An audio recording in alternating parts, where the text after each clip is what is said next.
قاری ہے، کوئی درس قرآن دیتا ہے، تدریسہ لگے ہیں، لیکن عوام الناس کو بھی کچھ خیال فرمانا چاہیے اور کچھ نہ کچھ وقت لگاتے رہنا چاہیے، ورنہ کم از کم ہر ماہ 3 دن لگا لیا کریں۔ میں کراچی میں تھا تو ایک نوجوان مجھے ملا اور پوچھنے لگے تبلیغ جماعت والے ہر مہینے جو 3 دن کی بات کرتے ہیں ماہانہ سے روزہ، یہ تو بالکل شریعت میں نہیں ہے، نہ قرآن میں ہے، نہ حدیث میں ہے، نہ اسلاف میں ہے، یہ بدعت نے ایجاد کی ہے۔ میں نے کہا اتنی جلدی فتویٰ نہ ٹھوک، اپنے علم کو تو سنبھال کر بات کر، تو سوال کر ہم سے جواب لے، فتوے کیوں ٹھوکتا ہے؟ جب ہم نے جواب دینا ہے تو پھر آپ نے کہنا انتشار ہوتا ہے، اور جب تم فتوے ٹھوکتے ہو تو پھر انتشار نہیں ہوتا۔ اصل میں تو ان کو پکڑو جو فتوے ٹھوک رہے ہیں، جو اپنا دفاع کر رہے ہیں ان کو تو موقع دینا چاہیے، بھئی آپ دفاع کریں اپنا۔ میں نے کہا یہ قرآن میں بھی ہے، بخاری میں بھی ہے، مسلم میں بھی ہے۔ مجھے کہتا ہے ان کے تو، میں نے کہا ان کتابوں میں ہے، کہتے ہیں سروزہ، میں نے کہا جی ہاں سروزہ، مجھے کہتے ہیں جی کہاں لکھا ہے؟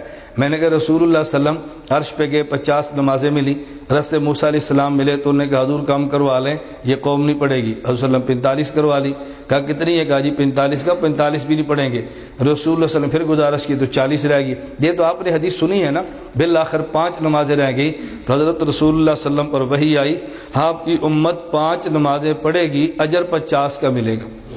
نمازیں 5 پڑھے گی، اجر 50 کا ملے گا۔ یہ صحیح بخاری میں اور صحیح مسلم میں روایت یہ ہے کہ من صام رمضان و ستۃ من شوال کان کصیام الدہر کلہ، جو آدمی رمضان کا روزہ رکھے، 6 شوال کے روزے رکھے، اللہ اس کو پورے سال کے روزے کا اجر دیتا ہے۔ تو 5 نمازوں پر 50 کا اجر، رمضان اور 6 شوال کے روزوں پہ پورے سال کا اجر، یہ کیوں ملتا ہے؟ اس کی دلیل قرآن کریم میں ہے، من جاء بالحسنۃ فلہ عشر امثالھا، کہ جو آدمی ایک عمل اچھا کرے اللہ اس کو 10 کا اجر دیتے ہیں۔ میں نے کہا قرآن اور بخاری اور مسلم میں نے پیش کر دی ہے؟ مجھے کہتے ہیں جی ہاں۔ میں نے کہا اب استدلال سنیں، قرآن کریم میں ادو دعوت دو، بلغ تبلیغ کرو، اور قرآن کریم میں ولتکم منکم امۃ یدعون، قرآن کریم میں ہے قل ھذہ سبیلی ادعو۔ میں نے کہا قرآن میں ہے، لیکن قرآن نے وقت کا تعین نہیں کیا، کتنی دعوت دو، دین کی طرف کتنا بلاؤ، تعین تو کیا نہیں ہے نا۔ اب ہمارے اکابر نے مشورہ کیا، اس نے شادی بھی کرنی ہے، کاروبار بھی کرنا ہے، دکان پر بھی جانا ہے، دفتر بھی جانا ہے، زمین پر بھی جانا ہے، ہل چلانے ہیں، سارے کام کرنے ہیں، اور اس نے دین کی بات بھی کہنی ہے۔ ایسی ترتیب بناؤ کہ جس سے پوری زندگی دین پر دعوت دینے کا اس کو اجر ملے۔ تو اس کا طریقہ کیا ہے؟ ہم نے صحیح بخاری، صحیح مسلم اور قرآن کریم، ان 3 کتابوں کو دیکھا تو پتہ چلا کہ نیک ایک عمل کریں 10 کا اجر ملتا ہے۔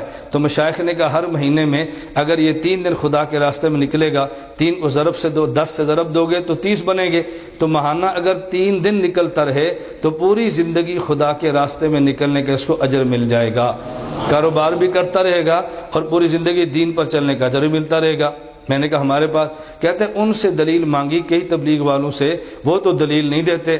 میں نے کہا ان کا کام دلیل ہے ہی نہیں، ان کا کام فضائل ہیں، ہمارا کام دلائل ہے۔ فضائل ان سے لو اور دلائل ہم سے لو، انشاءاللہ تمہیں کبھی الجھن نہیں ہوگی۔ آپ کو مٹھائی چاہیے تو کسی مٹھائی کے دکان